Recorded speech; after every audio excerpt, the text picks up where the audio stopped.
Game of Thrones star Nikolaj Coster-Waldau sues ex-manager over Sham contract. Nikolaj Coster-Waldau's character, Sir Jaime Lannister, might have lost his sword-wielding hand on the hit HBO series, Game of Thrones. But now the actor claims his former manager is now trying to swindle him off-screen of an arm and leg.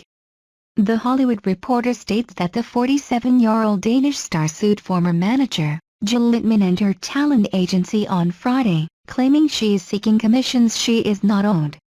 While Littman and her agency, Impression Entertainment, tried to get Coster-Waldau to sign written agreements early in their relationship, the actor preferred to operate under oral contract. However, now the two are arguing over the question as to whether the contract detailed if pay was meant to remain after the relationship ended.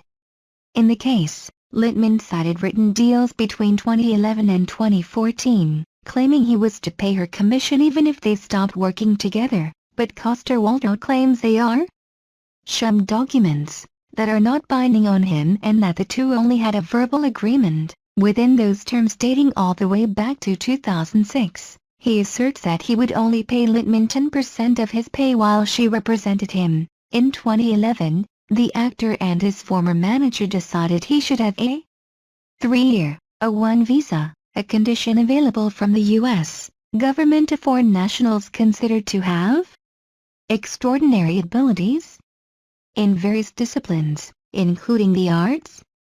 Indeed, the only real factual dispute in this case is the timing of the defendant's dishonesty, wrote attorney Michael Plonsker, guessing as to whether Impression always intended to hold Coster-Waldau to the terms of the agreement, while misleading him.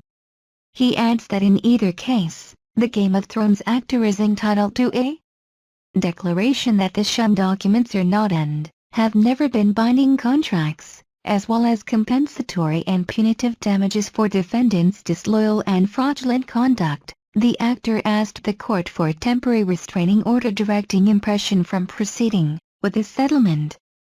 The reporter states that Coster-Waldau and his attorneys claim the arbitration provision in his contract is unenforceable because the documents were signed as a result of fraud. Attorneys for Littman's agency are in opposition of the motion filed, with the reporter stating that when Coster-Waldau fired his managers, he also acknowledged his obligation to pay commissions to Impression on his earnings from Game of Thrones till it ends, and that Littman's work for him was absolutely stellar. With the case underway, if the court discovers either of the documents are binding, Coster-Waldau wants the court to strike the provisions related to arbitration, the term of the agreement, Game of Thrones, and any provision that require him to pay her.